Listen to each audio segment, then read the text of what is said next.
पे उपस्थित बाल विकास शिक्षा एवं समाजोत्थान समिति से जुड़े हुए सभी लोगों का स्वागत, वंदन एवं अभिनंदन करता हूं। साथ ही महेंद्र पाल जी औरास ब्लॉक में शिक्षक थे विज्ञान के। उन्होंने अपने क्षेत्र में एक और कदम आगे बढ़ने का कार्य किया है। एक परीक्षा दे करके एकेडमिक रिसोर्स पर्सन ARP के पद पे उनकी नियुक्ति हुई है और उस नियुक्ति में पहला स्थान उन्होंने जनपद में प्राप्त किया है। इसलिए वो बधाई के पात्र हैं और हमारे समाज को उनसे भी बहुत कुछ सीख लेनी चाहिए कि सर्विस करते हुए आगे कैसे बढ़ते हैं लोग। इसलिए वो बहुत बहुत बधाई के पात्र हैं। उसके पश्चात हमारी समिति के उपाध्यक्ष महोदय आदरणीय Shri JL Pal ji corona positive हो गए हैं।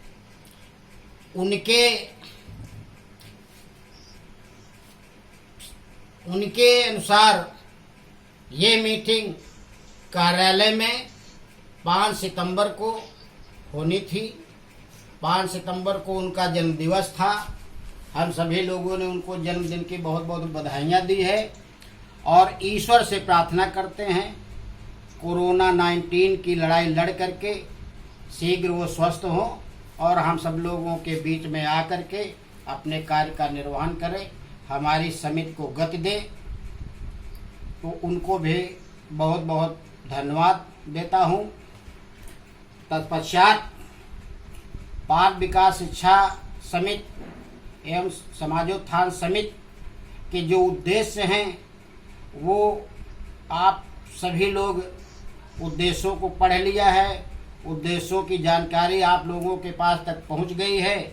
आप लोग अपने स्तर से वो हमारे उद्देश्यों को जन जन तक पहुंचाने का कार्य करें। जब समिति के उद्देश्य जन जन तक पहुंच जाएंगे तो मेरा पाल भवन बनने में देर नहीं लगेगी और जो हमारे उद्देश्य हैं उनको साकार करने में मुझे भी कोई देर नहीं लगेगी। आप सब लोग हमारी संस्था के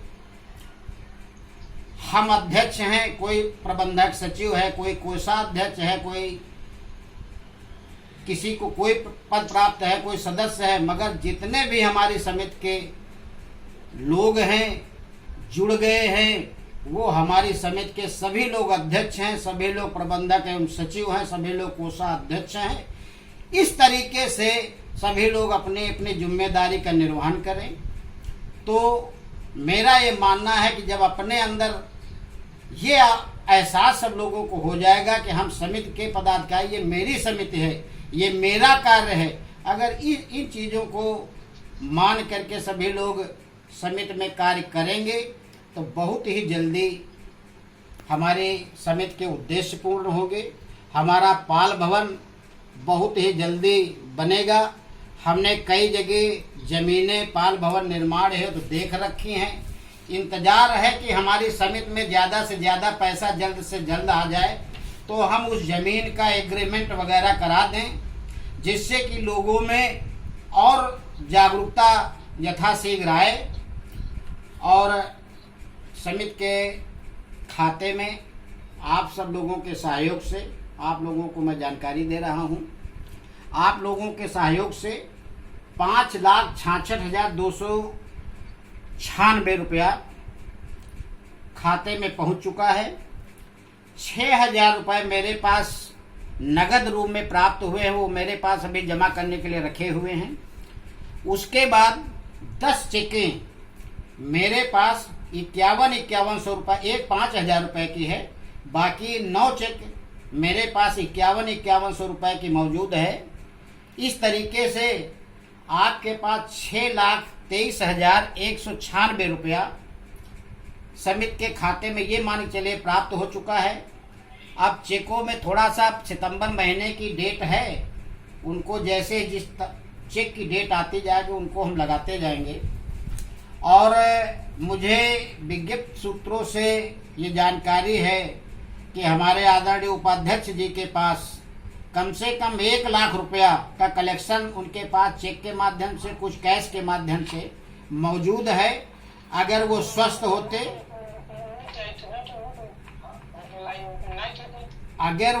होते तो 5 सितंबर को वो समिति के खाते में जमा करने की मीटिंग के माध्यम से कोशिश करते। और हम चाहते हैं कि जो समिति के बारे में बार बार बात आती है कि इसका प्रचार प्रसार किया जाए, इसमें लोगों को जिम्मेदारी बांट दी जाए। कोरोना 19 महामारी की वजह से, लॉकडाउन की वजह से हम लोग देहात क्षेत्र में निकल नहीं पा रहे हैं। लोगों से फोन के माध्यम से ही संपर्क करके हम लोग अपनी समिति को गति दे रहे हैं। और जो बीमारी ये बहुत ही विकृत रूप लेती जा रही है, इस वजह से हम अन्य लोगों को भी सलाह देते हैं कि फोन के माध्यम से और जिस तरीके से हो सके अपनी समिति को गति दें। अभी थोड़ा सा लॉकडाउन की वजह से, जैसे आज इतवार का दिन होता है, संडे होते छुट्टी होती है, हम लोग क्षेत्र में जा सकते हैं, 1 ब्लॉक का दौरा कर सकते हैं। मगर लॉकडाउन होने की वजह से किसी गाड़ी से हम लोग सामूहिक रूप से 7-8 लोगों को जाना बड़ा ही मुश्किल है। तो इस वजह से अभी हम लोग देहात क्षेत्र में नहीं जा रहे हैं। जैसे ही थोड़ा सा मतलब शक्ति में नरमी आती है तब निकल करके हम लोग ब्लॉक अध्यक्ष, तहसील अध्यक्ष इस तरीके की नियुक्ति करके अपने समिति के को विस्तार करके, अपने समिति का विस्तार करके अन्य लोगों को जिम्मेदारी दी जाएगी। वो लोग भी समिति के लिए कार्य करेंगे और समिति के आजीवन सदस्य समिति से लोगों को जोड़ने का कार्य करेंगे। जब अधिक से अधिक लोग हमारी समिति में जुड़ेंगे तो मेरा मानना है कि समिति का जल्द से जल्द विकास होगा। और जब समिति में पैसा आएगा, समिति का विकास होगा, तो हम अपने उद्देश्य में बहुत ही जल्दी सफल हो जाएंगे। बहुत ही जल्दी पाल भवन बनेगा। जिस तरीके से हमारे साथी लोग, हमारी समिति के लोग, हमारे मंडल संयोजक जी बहुत मेहनत करते हैं, महेंद्रपाल जी बहुत मेहनत करते हैं, कोषाध्यक्ष महोदय, प्रबंधक महोदय और हमारे अखिल भारतीय पाल महासभा के वरिष्ठ उपाध्यक्ष संतोष पाल जी हैं, कमलेश पाल जी हैं, महामंत्री हमारे पुष्पेंद्र पाल जी हैं, तमाम लोग लखनऊ में मनोज पाल जी हैं हमारे, बहुत ही मेहनत कर रहे हैं, बहुत ही सहयोग प्रदान कर रहे हैं। सभी लोग मिल करके आप सब लोगों ने जिस तरीके से सहयोग प्रदान किया है और सहयोग दे रहे हैं, तो ये मेरा मानना है कि वर्ष 2021 में पाल भवन हर हालत में बन जाएगा। प्रयास ये है कि दिसंबर तक अगर हो सके तो हम लोग जमीन खरीद लें। इसलिए हम आप सब लोगों से निवेदन और अनुरोध करते हैं कि आप सब लोगों से जितना हो सके स्वयं मतलब सहयोग करिए और अन्य लोगों से सहयोग अधिक से अधिक कराने का प्रयास करिए।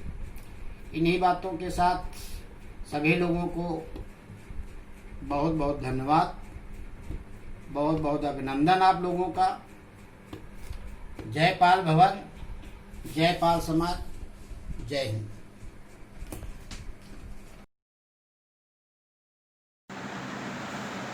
लोक माता अहिल्याबाई जो कि हम सबकी आन बान शान और प्रेरणा स्रोत हैं,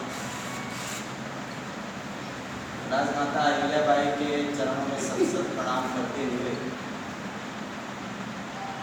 पाल समाज के उपस्थित सभी गणमान्य सज्जनों का पाल विकास शिक्षा एवं समाजोत्थान समिति की इस बैठक में बहुत बहुत हार्दिक स्वागत, अभिनंदन और वंदन करता हूँ। साथ ही उन्नाव से चलकर लखनऊ की सरजमी पर पधारे पाल विकास शिक्षा समाजोत्थान समिति के आदरणीय अध्यक्ष जी श्री रामकिशोर पाल जी एडवोकेट, उपाध्यक्ष बड़े भाई श्री जयल पाल जी और समिति के सदस्य और हम सबके नेता जी बड़े भैया मनोज पाल जी,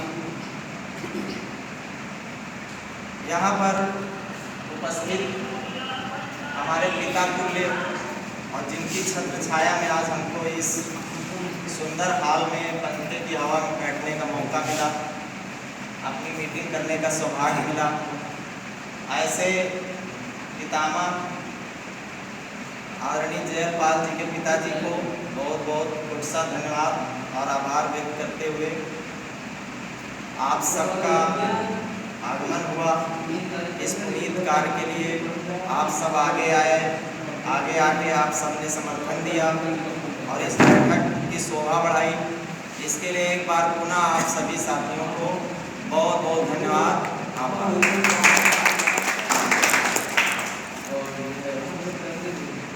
निश्चित रूप से जो दिन पर दिन हम एक कदम आगे बढ़ते चले जा रहे हैं, तो उससे ये प्रतीत होने लगा है कि हम अपने लक्ष्य को बहुत जल्द पूर्ण कर लेंगे। क्योंकि जब समिति का गठन हुआ था तो मात्र 7 लोग इकट्ठे हुए थे और 7 लोगों के माध्यम से इस समिति का गठन होकर के कार्य प्रारंभ हुआ।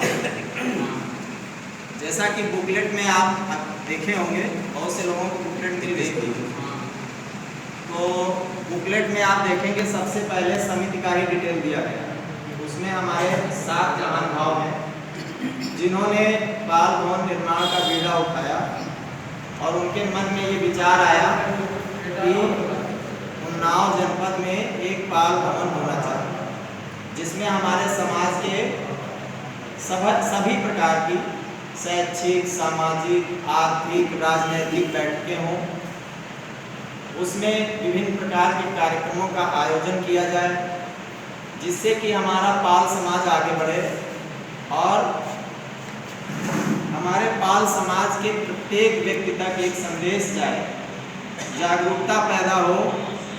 जिस प्रकार से अन्य बिरादरी के लोग संगठित होकर के विभिन्न क्षेत्रों में आगे बढ़े हैं, सफलता प्राप्त कर रहे हैं, चाहे वो IAS, BCS हो, चाहे वो व्यापार या बिजनेस हो, चाहे राजनीति का क्षेत्र हो या समाज सेवा का क्षेत्र हो, हर क्षेत्र में विभिन्न जातियों के लोग हमसे कहीं आगे। हमारा समाज अभी कुछ पिछड़ा, सभी लोग पिछड़े नहीं हैं। अपने ही समाज से बहुत से लोग बहुत विद्वान हैं, पढ़े लिखे हैं, अच्छी जॉब में हैं, अधिकारी रैंक में भी हैं, अच्छे बिजनेसमैन भी हैं, जैसे मनोज भैया हमारे चिकन के व्यवसायी हैं। राजनीति में भी आप प्रदेश स्तर पर हैं, समाजवादी पार्टी। तो ऐसा नहीं है कि हमारे समाज में लोग आगे नहीं आए हैं, निकल करके आए हैं, लेकिन उनका प्रतिशत कम है। आप अन्य बिरादरी की तुलना करें तो आप पाएंगे कि हमारा जो पाल समाज है उसका प्रतिशत कम है। योग्यता में, शिक्षा में हम कहीं से भी कम नहीं, लेकिन एक पॉलिटिकल अप्रोच होती है, सोर्स जिसको कहते हैं, वो चीज़ अपने पास नहीं है, शायद इसीलिए हम पिछड़े हुए। दूसरी चीज़, एक जो पिछड़ेपन का कारण मुझे समझ में आता है, सबसे मूलभूत कारण है शिक्षा का अभाव।